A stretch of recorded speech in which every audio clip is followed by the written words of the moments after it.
Hi, everybody. I just wanted to record this quick video for you in case you want to listen to this and endure the sound of my voice for a couple of minutes. Um, to just go through some tips for observation season. I'm really, really trying hard not to take up any of your school time or call extra meetings, but I did feel like some of these tips might be useful for you now that we're heading into observation season, and they might be useful overall, during non-observation times as well. But please do let me know here by answering that Google form or just letting me know in person if this is a good use of my time or not. Um, they, it, these kinds of things do take time to create. And if they're not a good use of my time, then I will use that time in other ways to help you. And please bear with me because it is 2:35 on a Friday. I'm trying to get this out as soon as possible. All right. So I have tips for observation season from your friendly neighborhood instructional coach. And please do provide any feedback or any tips that you have yourself that I can add to this. I'm very eighth grade geared, ELA geared. So anything that you might want to add in terms of anything outside of that, I would greatly appreciate it. Okay, like I said, also tips for regular non-observation times. So the first thing you're going to do, of course, is plan, and you have a certain amount of time. So make sure that you have time to showcase what your students can do. Without actually planning out the time, you may end up doing more whole class instruction and having to rush through the group work. So just make sure that you're breaking it down and that you get to highlight, so the observation highlights what your students can do. In terms of like the actual lesson, I always recommend creating a Google slide like this one. So you don't, it's just a plain Google slide or Google Doc. Include the directions and the steps. Include timers. You can insert them from YouTube. Our students have issues with time management. They don't really know how much time has really elapsed. They're in magical la la land sometimes, right? So we have to give them something tangible, concrete that they can look at while they're working. And if your whole group work is going to take 30 minutes, break it down into two 15-minute timers, right? So that, 30 minutes might seem a little bit too long for them, break it down. And I do recommend numbering things as much as you can, number your paragraphs, have everything numbered during an observation. You don't want to waste precious seconds or minutes on just, minutia. You want to get to the meat and potatoes of the lesson. Um, You can also use this website I keep referring to. It's called classroomscreen.com. I always had this running during my lessons. This has explicit directions, that most students do not pay attention when you're speaking. And so I just have them typed up there while they're working. This displays the clock, this displays the timer. You can tell them how to work together, work by yourself, work in pairs. It has all sorts of widgets. There's a free version. The paid version will allow you to import your rosters and they'll do like random groupings for you. It's wonderful, but the free version is there. Again, if you want to know anything else about anything that I'm sharing, just come up. Just find me somewhere and just let me know. Okay, you want to make everything as explicit as possible. Really run through try to be as proactive as possible. You know your students, you know where the hiccups are going to be. You want to kind of plan for as much as you can, right? There's so much that's out of your control during observations, especially. You want to make sure that you control everything that you can. Make everything explicit, put it in writing, give them a copy of it so they don't need to do any guesswork, so their brains are focused on the activity, the discussion, the problem solving, the project, instead of figuring out directions, right? So make sure that you tell them what you want them to do and what you don't want them to do. Be as explicit as possible. Set a timer for how long you want your whole class instruction to be. That doesn't mean that you're going to stop teaching at that point. It means you're going to continue teaching at group tables or individuals because that's where the biggest impact is. You know that they're listening, you have their full attention. And then if there's something you need to readdress and bring it back to the whole class, then you can always do that. That's okay. And I do just want to make one thing clear. You do not have to be perfect during your observation. So if something goes left or it goes quote unquote wrong, you're going to be evaluated on how responsive you are to that, right? Whether you address it in the moment, if you're flexible, right? So hiccups happen. You're being evaluated on how well you manage that and your ability to recover, right? So it's okay. It doesn't have to be perfect. Just have a plan for contingencies. Okay. Now, next, you make sure you announce the entire lesson. Okay. Once they're there, I want my observer to know what 15 steps had led us to this moment, right? What have we done to get us here, right? What magic that we have pulled um, that brought us to this day of this observation and this great activity, but I also want them to know what lies in the future because even though they can't visit me all week long or all month long, I want them to know what work these kids have done in the past and what we have planned in the future. And it also helps to connect your lessons so your students know that what they're doing today connects to what we're going to do tomorrow and it connects to what we did last week. So announce everything. Next, your groups. Use collaborative groupings during your observations. So you can try. So this is an example of my table signs that I have on each of my tables. If you notice on each corner, there are different colored stickers, and on each sticker, there's a number. So the reason I did this because I don't want to waste precious seconds. When I say turn and talk, I don't want them saying, "Who do I turn and talk to? The person in front of me, No, I want to say, okay, 1 and 4, you're a pair. Threes and fours, you're a pair. Okay, we're gonna have a table discussion. Number two is you start, right? So I want to make sure that everything happens very quickly, very smoothly, so that we're always like that momentum of learning. Just you want to continue that. Um, so also what this does is each table has these stickers. So if I want to gather students from different tables to work in a group, I'll say, okay, can I have all the fours over here, please? Can I have all the yellows over here, please? Right? So I can have all even numbers, odd numbers. So it's just a very quick way. You don't want confusion or anything like that. You want everything to go smoothly and effortlessly. Other grouping strategies, you can use playing cards, popsicle sticks, have it be their choice. My students were very reluctant to talk last year, so giving them the choice of what to talk about by choice of text and giving them the choice of who to talk to, that really livened up our discussions. So sometimes actually letting them choose with the caveat that they have to be productive, that'll work. Um, and you also know when you should not do that because you know your students, and sometimes that's just going to be a disaster, right? So again, just some other ideas. My biggest tip would be do not start from zero. So during the observations, you want to highlight your higher order, your rigorous work, activities, questions. However, as teachers, we know that we cannot get there without first reviewing the lower level comprehension questions, right? So with that in mind, who says that your text needs to be brand new for observations, right? One of the biggest tips I use for my observations and also my classes in general is that I would use one text that the students were very familiar with, and I would use it again for my observation. So, say for example, I gave them a text and we reviewed the who, what, where, when, why questions, the low level stuff. We had already done it last week or a month ago. Then we're going to use that same story that everybody's familiar with, that same text, but we're going to use it. Now we don't have to address the low level stuff. We could probably review it, but we don't have to address it during the observations. Doesn't mean we didn't do it, but now we can highlight the rigorous instruction. So now we can build on what we've already done, right? The trick is, there's a trick to make sure that the text is highly engaging and relevant to your students so it can sustain their attention through many lessons instead of them saying, ugh, this thing again, right? So if you need any ideas, come to see me. I have lots of books and websites that I can pull from.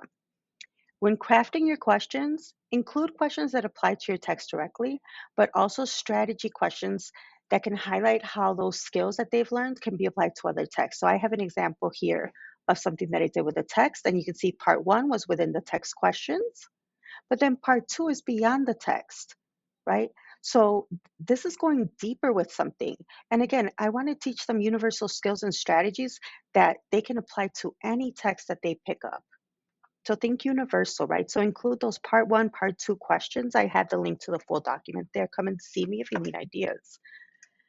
questions. So questions that make you go, So number one, again, if you have reluctant speakers, have them generate their own questions. Actually, insert these into all the work that you do.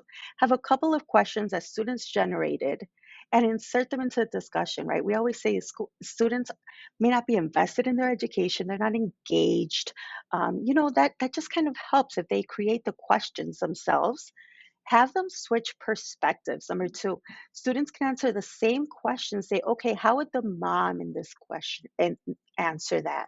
How would the father, how would the teacher, how would the student, how would the best friend, how would the ex-boyfriend respond, right? So have them switch perspectives with someone in the story and shift the story. Say, how would this story or operation or time be different if it was in a different time era, right? If this happened during the civil rights era, if this happened in the future, like how would this be different? Like just find anything to kind of shift it. What if this happened in a farm instead of a city, right? Just kind of anything that expands, goes beyond the book. And then always a big, big tip is to include reflection questions in your observation. What did you find difficult and why? Make the time to debrief. There will not be enough time, but you're giving a snippet. Even if they get to see one reflection question, that's better than nothing. And you can continue the debrief another time. What could you do better to be prepared in the future? So if your discussion doesn't go very well, just say, what could we have done a little bit better? Was there anything that you needed from me that I could do for the next discussion, right? Include those reflection questions. That is great feedback. Um, Materials and environment. So nothing can throw off a lesson or waste valuable time like stopping because the students don't have what they need. So please have materials readily accessible during your observation. This is one small thing. Again, control everything that you can. Make sure pencils are sharpened, manipulatives are available, students have any resource sheets or handouts they'll need. Print extras of anything. Don't assume they have that handout from yesterday. Print extras. So I keep a bin like this picture, and every table has quite possibly everything they could need and more. I don't want to waste time. I don't want them wasting time, right? And think of it this way: it's not being controlling. It's not being, you know, some might find this like micromanaging, but think of it this way: you are setting up that environment for success, right? Not having a pencil, having you go to your locker, or having to ask a friend to go to their book bag, like all of that, that breaks up the momentum of the lesson, right? You want them to stay engaged, and things like that can really, um, you know, distract and be disruptive. And we don't have, whatever whatever you can control, go ahead and control that. So just think of it this way: would you leave an open can of paint around the toddler? I hope not. But that's being proactive. That is eliminating materials that will distract from your objective. And only you know what your students can or can't handle, but set them up for success by setting up their physical environment for success. All right, let's talk about ESL and DL students. So have them preview, let me fix this here. Have them, the number one tip that I can give you is to have them preview what you're going to be doing ahead of time. Okay, it's not cheating. It's a modification, it's an accommodation that you're giving them. Remember, especially if you use a text or a topic that they're already familiar with, it increases their chances of successfully participating. We want to make sure everybody's included. If students are not comfortable talking or speaking yet, have them write out their answers, right? Some participation is better than none, and they can still show you understanding. Don't get into a battle with a student who's a little reluctant to speak. That's okay. That's where they are. Give them an alternative. Give them a post-it note. Write your answer here. Write your answer on this document, right? Shift and adjust. Encourage them, but at the end of the day, like I said, some participation is better than none. Use available technology to help translate live conversations or to look up information they might need at the moment. Again, you are thinking of every single possible thing that could go wrong at that moment, and you want to make sure that you have it covered. Um, Prepare the kids to lower the affective filter. So that's kind of like this, the affective filter, you can see it as kind of like that anxiety. You can lower that. Set them up for success because they already know what to expect. They know what's going to happen. So they have time to process that. And again, their brains can focus on the activity instead of following directions and doing anything else. Okay. Allow EL and DL students to answer discussion questions in advance so that during discussions, again, they can focus on speaking and listening and use their written answers as a guide. That is, again, I'm going to call it not cheating. That is preparing them, right? Again, if your focus is on writing, I wouldn't have them do that. I mean, maybe, maybe not, right? But if it's a discussion, have them write their answers in advance. Why not? Give question stems, discussion stems in the native language. When grouping, consider who can be a helpful classmate. Focus on one objective when it's time to grade. I know that there's so much that students cannot do. I need you to focus on what they can do. Focus on the positive, focus on the one objective that you're really going to focus on. Recognize the students who are taking risks, even if it wasn't perfect. Say, I saw you participating. It's awesome. Thank you so much for being open to participating, even if you feel like it wasn't perfect. Um, Check in to see how they're doing during the lesson. Just, you doing okay? Shift any plans that need shifting. If they're not comfortable in the group and your attempts to make it work are failing, like I said, be responsive, change the groups. It's not worth the battle. If it's a quick change, go ahead and make it. Address the obstacles. Again, if something's not going wrong, don't be like, oh, I can't point this out because they're going to notice what's going wrong. Your job as a teacher is to notice what is going wrong and try to make it right. So don't be afraid to say, okay, I see you guys are really getting low energy. Everybody get up and shake it off. Okay, we're going to do a little stretching, wake up our brains, right? If they're low energy or if they're getting a little too silly, say, okay, everybody, I see that we're getting silly. Everybody take a deep breath. Let's refocus, right? So again, don't be afraid. You don't have to be perfect. Nobody is. Okay, your pacing again, plan it out. Have a Google slide. I put a link to my Google Slides. In those times, especially if you get nervous when other people are observing you, have a slide for your students, but for yourself, because in that moment of nervousness, you can forget an important direction and then you're going to have to bring it back or there might be confusion. So have Google Slides with everything you're planning, just like this presentation, right? To go through your lesson with you, to project all the steps, to make it very explicit and clear. And then don't be afraid to rehearse. Like I said here, if you ever see me talking to myself in my car, chances I'm rehearsing what I need to say out loud. So rehearse and time yourself. Public speakers will tell you that preparation really helps with the jitters. All right, but wait, there's more. So there's tons more here. Incorporate movement, incorporate choice, get more students to talk. There's strategies for class discussions, debrief, debrief, debrief. There's click there for more debriefing questions if you're not sure what those are. Use an authentic task or alternative assessment. Use a rubric and ask for help. I am here for you in any way, shape, or form, big or small. I'm even available to meet with you before or after school if need be, if you need to. And always, always, please be calm. Students will feed off of your energy. You have controlled what you can, prepare for your roadblocks, and you hope for the best because it really is all you can do at the end of the day. It is one day out of many, and you're going to do fine. You really, really are. If you're still here, you can watch and learn. I found this awesome, rigorous teaching first grade math lesson. And there are things here that I said, man, when I'm back in my classroom, I'm going to use these strategies. So please go ahead and watch this video here.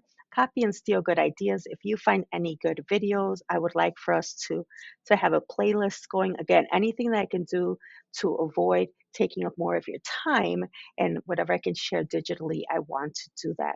So please, if you watch this video, if you take anything good from this, please let me know. Otherwise, I will not waste my time. And finally, good luck and you got this, right? Um, I'm always here. I'm available via phone, email, in person, um, whenever. Okay, you got this. You're gonna do just great. And if there's anything I can do to help you in any way, shape, or form, please, please, please reach out. Thank you and have a great and relaxing weekend.